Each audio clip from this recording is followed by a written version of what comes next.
Now let's continue with the 30th chapter of A Connecticut Yankee in King Arthur's Court, Tragedy of the Manor-House.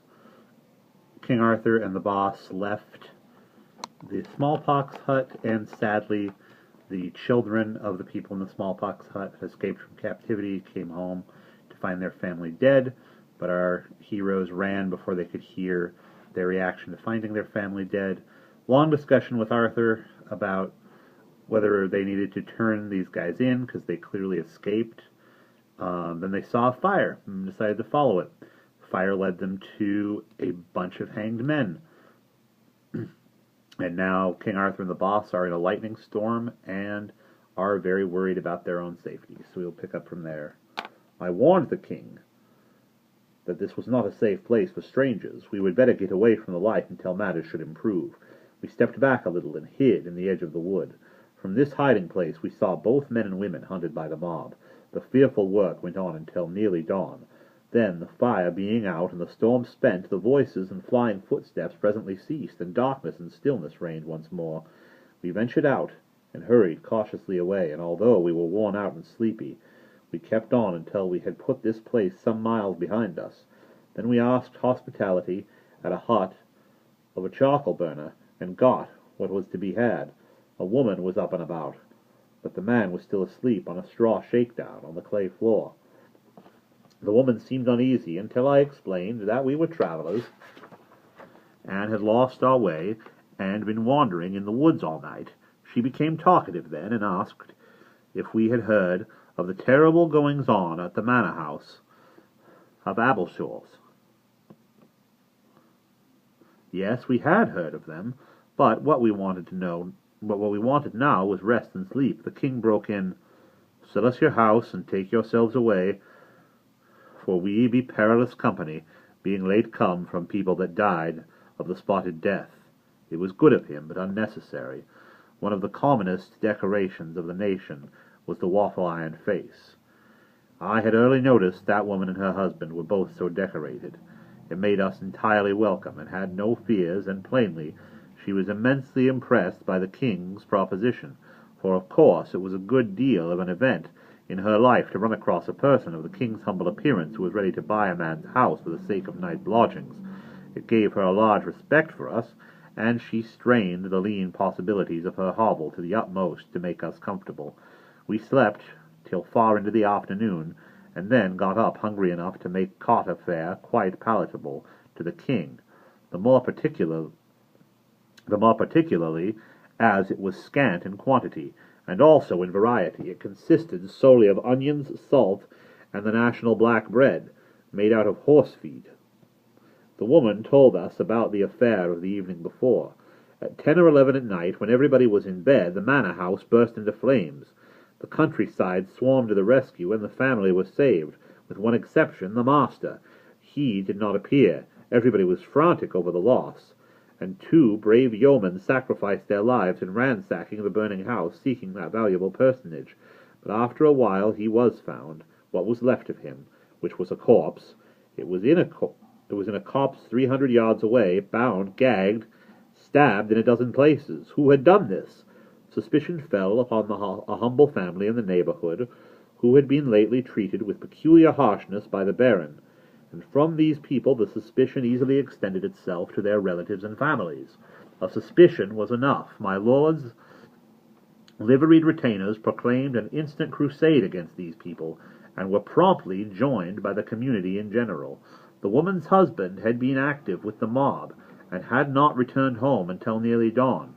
He was gone now to find out what the general result had been. While we were still talking, he came back from his quest. His report was revolting enough. 18 persons hanged or butchered, and 2 yeomen and 13 prisoners lost in the fire. And how many prisoners were there altogether in the vaults? 13. Then every one of them was lost? Yes, all. But the people arrived in time to save the family. How is it they could save none of the prisoners? The man looked puzzled and said, "Would one unlock the vaults at such a time? Marry, some would have escaped." "Then you mean that nobody did unlock them?" "None went near them, either to lock or unlock. It standeth to reason that the bolts were fast. Wherefore It was only needful to establish a watch, so that if any broke the bonds he might not escape, but be taken none were taken. Natheless 3 did escape, said the king, and you will do well to publish it, and set justice upon their track, for these murdered the baron and fired the house. I was just expecting he would come out with that. For a moment the man and his wife showed an eager interest in the news, and an impatience to go out and spread it. Then a sudden something else betrayed itself in their faces, and they began to ask questions. I answered the questions myself, and narrowly watched the effects produced. I was soon satisfied that the knowledge of who these 3 prisoners were had somehow changed the atmosphere, that our host's continued eagerness to go and spread the news was now only pretended and not real.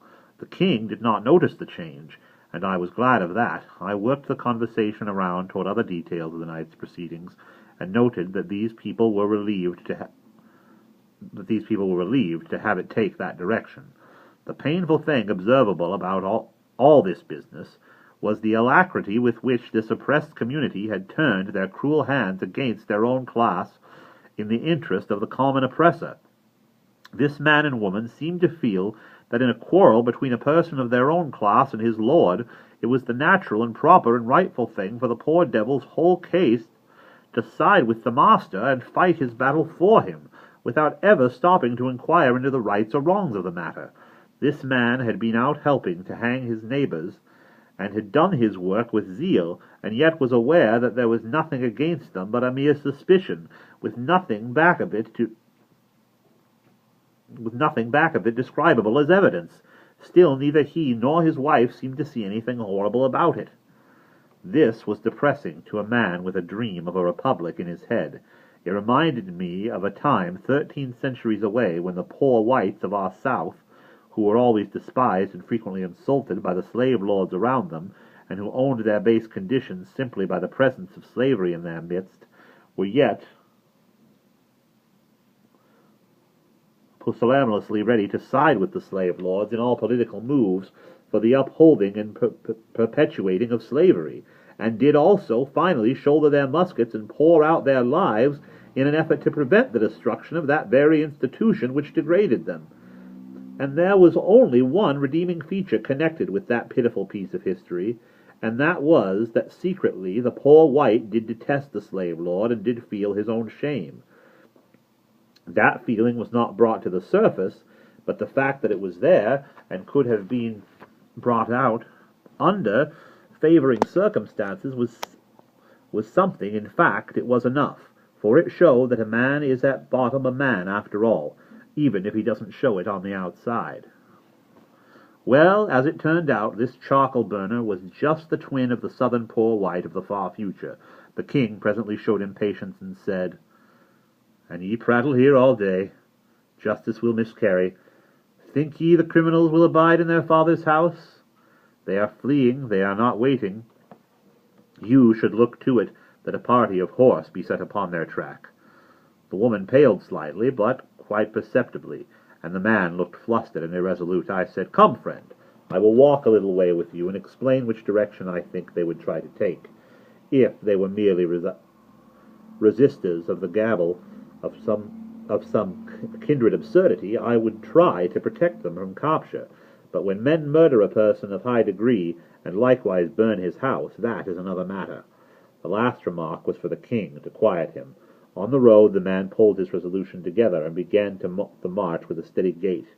But there was no eagerness in it. By and by I said, What relation were these men to you? Cousins?"